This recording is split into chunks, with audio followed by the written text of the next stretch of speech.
કળિયુગમાં જો કોઈ દેવતા તાત્કાલિક કૃપા વરસાવે છે તો તે છે પવનપુત્ર સંકટમોચન હનુમાનજી. જ્યાં માત્ર નામ જ લેવાથી ભય દૂર થાય છે, જ્યાં ભક્તિ માત્રથી જ જીવનના સંકટો ઓગળી જાય છે, તો આવો આજે લઈ જઈએ તમને એક એવા પવિત્ર ધામે જ્યાં દરેક ભક્તની આસ્થા સાથે જોડાયેલ છે અડગ વિશ્વાસ. અમદાવાદના બાપુનગર વિસ્તારમાં આવેલ છે શ્રી ભીડભંજન હનુમાનજીનું પાવનધામ, જ્યાં ભક્તો કરે છે પ્રાર્થના અને દાદા આપે છે દરેક મનોકામના પૂર્ણ થવાના આશીર્વાદ. ભૂત પિશાચ નિકટ નહીં આવે, મહાવીર જબ નામ સુનાવે. દેવ હનુમાન માટે કહેવાય છે કે દેવ હનુમાનનું જો સ્મરણ પણ તમે કરી લો તો તમારી આસપાસ રહેલા તમામ અનિષ્ટ તત્વોનો નાશ થઈ જાય છે અને દેવ હનુમાનની વિશેષ કૃપા ભક્તોને પ્રાપ્ત થાય છે.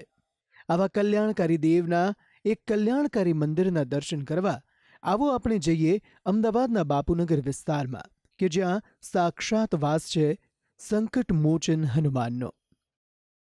અમદાવાદના બાપુનગર વિસ્તારમાં ગીચ વસ્તીની વચ્ચે શ્રી ભીડભંજન હનુમાનનું પાવન સ્થાનક આવેલું છે. કહેવાય છે કે આ મંદિરની સ્થાપના દશકાઓ પૂર્વે થઈ હતી, જે આસપાસના વિસ્તારમાં અને અમદાવાદના ખૂણે ખૂણાથી આવતા ભક્તો માટે આસ્થાનું કેન્દ્રબિંદુ બની ગયું છે. અહીંયા ખૂબ જ ભક્તો આવે છે અને ખૂબ જ ભક્તોના કામ થાય છે. ભગવાનના પરચા એવા છે કે સાક્ષાત હનુમાન દાદા અહીંયા બિરાજમાન છે, એટલે ભક્તોને ખૂબ અહીંયા શ્રદ્ધા છે અને એમાં બાપુનગરની જનતાને તો ખૂબ જ શ્રદ્ધા છે આ ભગવાન ઉપર, હનુમાન દાદા ઉપર. ભીડભંજન હનુમાન મંદિરમાં પ્રવેશતા જ એક વિશાળ ત્રિશૂળ અને તેની સાથે પ્રજ્વલિત અખંડ અગ્નિના ભક્તોને દર્શન થાય છે, જેના દર્શન કરીને ભક્તો મંદિરના મુખ્ય ગર્ભગૃહમાં પ્રવેશે છે. મંદિરના ગર્ભગૃહમાં પ્રવેશતા જ અહીં ભક્તોને કેસરી નંદન પવનસૂત હનુમાનના કલ્યાણકારી દર્શન થાય છે. કેસરી સિંદૂર, આંકડાના પુષ્પોનો શૃંગાર, હાથમાં ગદા અને ભક્તોને આકર્ષતું કપિરાજનું સુંદર મુખ ભક્તોની આસ્થામાં વધારો કરનારું છે અને ભક્તો સંપૂર્ણ શ્રદ્ધા સાથે દેવ હનુમાન સમક્ષ અહીં નતમસ્તક થયા વગર નથી રહી શકતા. અહીં દેવ હનુમાનની સુંદર મૂરતની સાથે તેમની જમણી બાજુ ભગવાન રામ, માતા સીતા અને ભાઈ લક્ષ્મણની પણ મૂર્તિ સ્થાપિત કરાઈ છે, જેના પણ ભક્તો દર્શન કરીને પાવનતાની અનુભૂતિ કરે છે. અહીં દેવ હનુમાનની જમણી બાજુ ભગવાન રામ, લક્ષ્મણ અને માતા સીતાની મૂર્તિ છે, તો તેમની ડાબી બાજુ શ્રી લક્ષ્મીનારાયણના પણ ભક્તોને દર્શન થાય છે.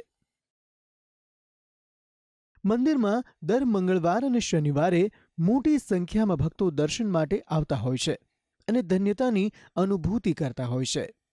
અહીં ભીડભંજન મંદિરમાં દેવાધિદેવ મહાદેવનું પણ પાવન સ્થાનક આવેલું છે. અહીં મહાદેવ મંગલેશ્વર મહાદેવના નામે ઓળખાય છે અને શ્રી ભીડભંજન હનુમાનના દર્શને આવતા ભક્તો અહીં મંગલેશ્વર મહાદેવના દર્શને આવવાનું અને મહાદેવને જળાભિષેક કરવાનું પણ નથી ચૂકતા. અહીં મંદિરમાં વિશેષ સેવાકીય પ્રવૃત્તિઓ પણ ચાલે છે. અહીં મંદિરમાં ગૌશાળા પણ કાર્યરત છે. જે ભક્તો ગાયને ઘાસ કે પછી ગાય માટે દાન આપવાની ઈચ્છા ધરાવતા હોય તો અહીં મંદિરમાં તેની પણ વ્યવસ્થા કરાઈ છે. ખાસ કરીને દર શનિવારે તો અહીં વિશાળ પાયે ભંડારાનું પણ આયોજન કરાય છે, જ્યાં નાના મોટા અને વયોવૃદ્ધ તમામ લોકો સેવા આપીને કૃતજ્ઞ થાય છે. અહીં આવતા દરેક ભક્તો દાદા પર અતૂટ શ્રદ્ધા રાખે છે અને તેમની દરેક માનતા દાદા જરૂર પૂરી કરશે તેવી જ આશ લઈને પોતાના ઘરે પરત ફરે છે. અને આ જ શ્રદ્ધા તો છે જ્યાં તમામ ભાવિ ભક્તોને નિત્ય આ મંદિરે ખેંચી લાવે છે. ભક્તિ સંદેશ, સંદેશ ન્યૂઝ.